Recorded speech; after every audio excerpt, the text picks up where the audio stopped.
this morning we are at FreightWorld here in Keilor Park in Airport West with Michael Muratori, the founder and managing director of FreightWorld. Good morning. Good morning. Michael, you started a company in 2012 with just a phone and one client out of your home. Was that tough? It was very tough. It was very tough. You know, when growing up, we didn't really have anything. So I remember, you know, some summers, because my mum was a single parent, because my parents divorced when I was 5. Yeah. So we couldn't afford an air conditioner. So me and my sister, we used to sleep in the hallway in summer because it was so hot. So we grew up with we grew up with our family, but we didn't have much. So when I started the company, you know, it kind of was like, you know, when you start, you have nothing, you know, and I really didn't have anything. You know, there was some weeks I didn't even have enough money to put fuel in my car. I didn't have enough money to buy dinner for my girlfriend at the time. So we would eat at McDonald's. Yeah. You know, I did a lot of things at the start to get through to where I've gotten, Yeah. you know. And did that drive you even more so to succeed and to keep on going? It did. My mum encouraged me. She was one of the only people that actually believed in what I wanted to do with the company and to excel. And she kept on my back and she pushed me through. She helped me. Without my mum, I would be nothing. Yeah. And it was, it was an important thing because I've come a long way. You know, when I started, I had nothing. Now we have trucks, we have drivers, we have staff, we have offices, warehouse. It's all changed. Yeah. The company is like grown into a different beast. Yeah. You know. And when did you start seeing that change within your journey? It probably the first 6 months. It's very interesting. So the first 6 months was a big struggle, and then the second 6 months I started to see some green shoots, and then the second year it excelled a little bit. But I would say probably I didn't really hit my stride until probably a few years later. And then in the last few years, the company's just exploded and it's grown beyond anything that I, would have imagined so far. Persistence keeps paying off, that's for sure. Persistence and a tough, you need to have a snake skin on your back because the industry is full of rejection. So if you can take the rejection and take it on board, for every person that says no, you'll get one person that will say yes. Yeah. And then you build from that, and then you get another person, and then you get another client, and you grow like that. And then eventually more people will say yes if you're doing a good job. Yeah. But it takes a lot of, support. When I started, everyone sort of said, you're starting a company, you crazy. And my mum was the only person and her partner as well that supported me. They gave me $10,000 to help me, and I paid it back within the first year, and I built the company. I didn't get any handouts, I didn't get any loans, bank wouldn't help me, nobody was interested. In fact, the bank actually did not want to know about anything. But now they're all at the red carpet. It's totally changed. My life has completely changed. Yeah. Well, congratulations. Thank you. Now, Michael, you did a degree in business at RMIT and majored in marketing. Then you, in 2010, sort of went off to China for a bit, came back and realized, hang on, it's the freight sector that I should get into. How did that come about? So I always had a fascination with China. And in 2010, I decided to go on a trip. And at the time, I wasn't working. I had taken a break. And the break was like a few months, but I had taken the break and I had gone to China. And when I arrived, sometimes in life you have certain instincts and moments that sort of take you in a particular direction. Yeah. And I knew when I was there that somehow China was going to become a part of my future. Yep. And so when I came back, obviously I had to find a job, and I became very interested in logistics. So I took the role that was offered to me, and then the rest is history. Then it became a huge part of my life, and China has become a huge part of my life. It's a main part of our company. I consult on it. I've done work for the government, for China. Yeah. You know, it's a huge part of my life, and it has become those two things. Yeah. Have really, it's definitely become my future, and it's in the present now. So It's my almost instincts. like a sign, wasn't it, back then It in was. 2010? And are you a firm believer in that? I do. I generally will follow my instincts. When I was younger, in my 20s, I sort of, sometimes I would follow my instincts, and then sometimes I would make the wrong decision. But I would say nowadays, I always follow my instincts, because Yeah. generally that's the right way forward. So with instinct and business combined, what is it that sets you apart, and what is it that you specialize in? So we specialize in international sea freight, air freight, customs clearance, 3PL. The difference between our company and other freight forwarders and shipping agencies is we've got a willingness to help you achieve your goals, Yeah. and we really strive to make sure that your goals are the same as ours, so that you can flourish and do well, not just to our benefit. Yeah. You know, we think it's very important for a client to do well, because if they do well, then we will obviously, you know, get that business in turn. Yeah. And not just that, I think also in terms of keeping the standard at the same level. So one of the things that I've sort of noticed over the past 10 years is a lot of companies, they'll do the job right first, and then after that, it'll just fall off a cliff. Okay. So one of the things that we've tried to do, and I think we do it really so that's well. like off. Yeah. You know, that, yeah, exactly, they do, and it's very, very common. So one of the things we try to do is we try to maintain the same level of customer service. Even after 5 years, we still, even I'm particular with certain clients to make sure that the service does not change and it stays at the same level. And that's why so many people have stayed with us. That's why we've grown, because I think that's definitely one of the most important things for in business. You know, you have Yeah. to constantly change Yeah. and evolve and maintain the same service level. Yeah. So with that, how do you change and how do you keep up with the current trends of the market? Well, I surround myself with a lot of young people, much younger than me. I like to collaborate with different people and listen to their ideas.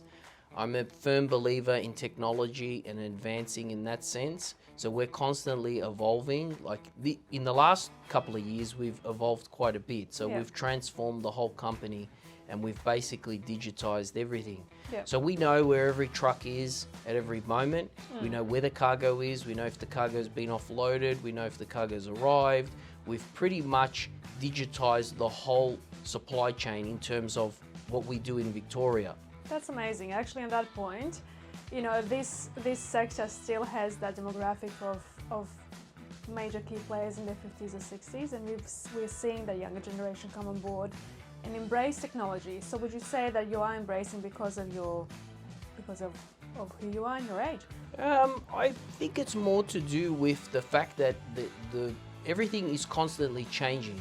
I think it's a little bit to do with my age, but there are some things that I like to do which are sort of I did 10 years ago, and I still like to maintain Yeah. them.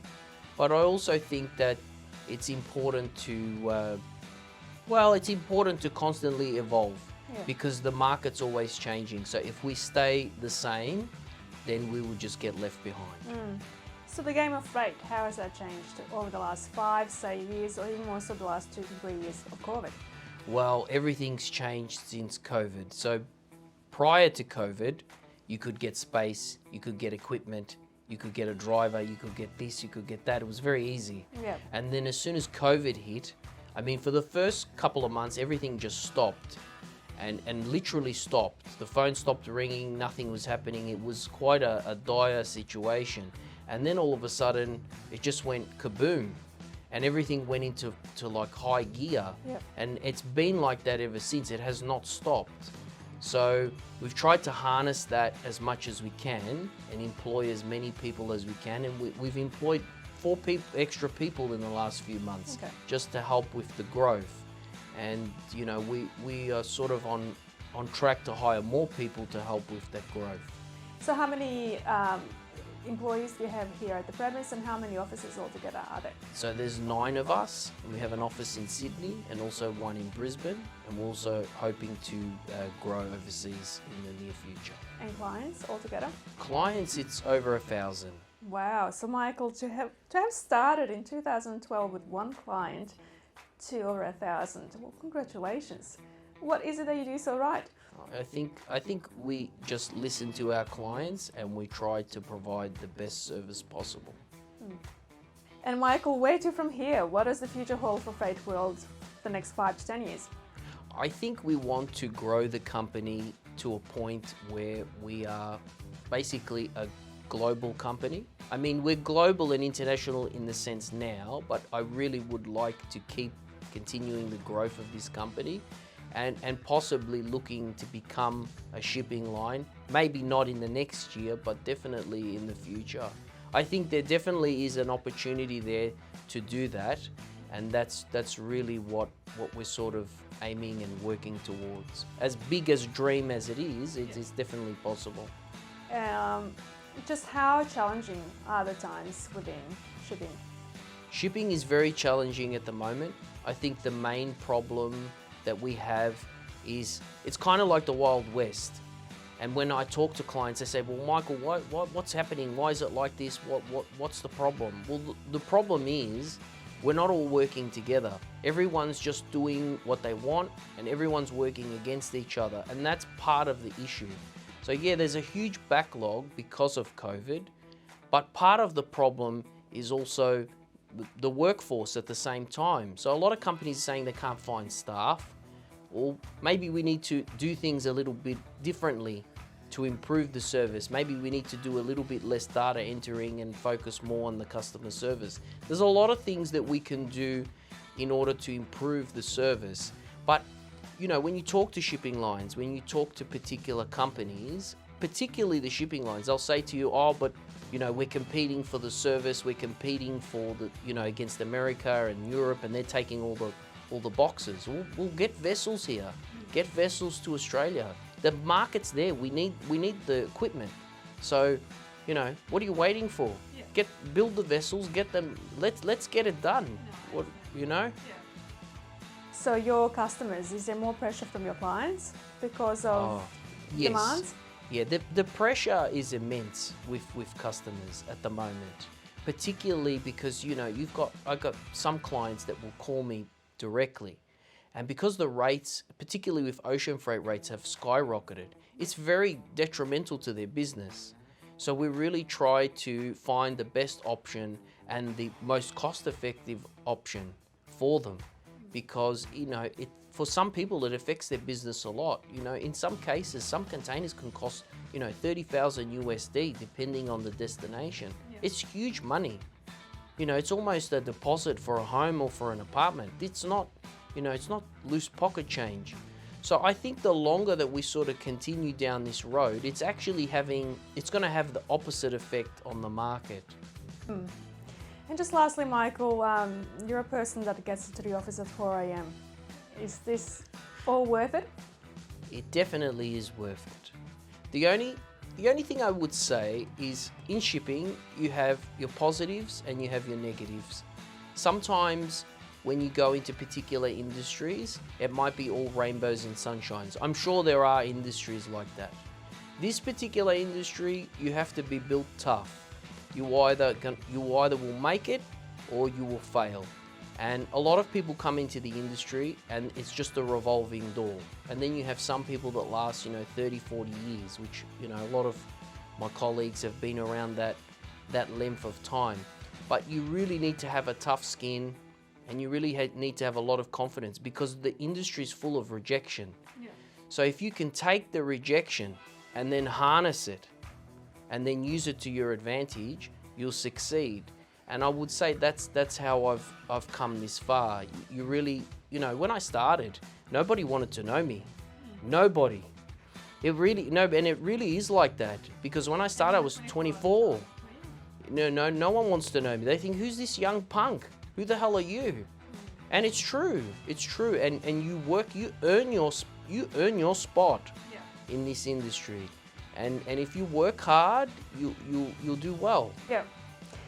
You seem very relaxed. You know, for an Italian, you've got a lot of Chinese stuff around here. Can you explain to us the whole concept behind Feng Shui and So I follow Feng Shui, and I have a Feng Shui master. So my home is Feng Shui, my office is Feng Shui, and I sort of follow my lifestyle to that mantra. You know, some people, they believe, you know, everyone believes in something.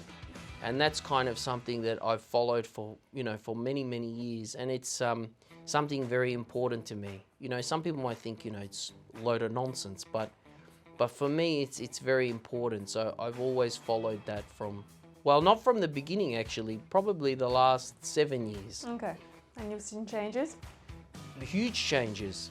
Yeah, absolutely. Major changes. Well, thank you, Michael, so much. It's such a pleasure to come here into your environment, into your office, in your space, and to be able to hear your story and have a little snippet of what it is that makes you tick and who you are and what the company is all about. So we really appreciate it. My pleasure. Thank you. He asked me to come on about 3.5 years ago. I was transitioning out of an old career, I guess, and I came on just to help at the start. And then it was literally by the end of the day, on my first day, I fell in love with it. Yeah. I'm not sure particularly what attracted me to the job, but right now I can't really see myself doing anything else. Yeah. So just focusing on the business, what exactly is so unique about FreightWorld, and what are your strengths? Okay, so I think the biggest strength is one that's not really on the surface, is I think my relationship with Michael, because we're such a strong team together. We never have really come across, like I think literally never have come across a problem that we can't solve together. Okay. Whether it's waiting at the terminal on a Saturday morning all day, or putting our heads together to come up with a solution for something. I think that's our strongest attribute, and a lot of companies obviously won't have that, that same relationship. And because we care about the business succeeding, we care about our clients inherently, and we care about getting the job done and doing it properly. So. How have you changed your business since coming on board 3.5 years ago? I brought a lot of the tech side into the company. I've always grown up around computers, and I like to think that I'm pretty tech savvy. I can't do everything with a computer, but I can do a lot. And I brought a lot of those ideas, and moving from old, I guess, archaic style of forwarding into incorporating new systems, new software, even just a new phone system, things like that. Lovely. And where to from here? How much further do you believe the business can grow going forward? We see a lot, more personally at least, I'm sure Michael agrees, I see a lot of gaps where we can do a lot better than what other companies are already doing. I think we've got a, what's the word? I think we're on the right track with our delivery fleet. I think we've got the right idea with warehousing as well.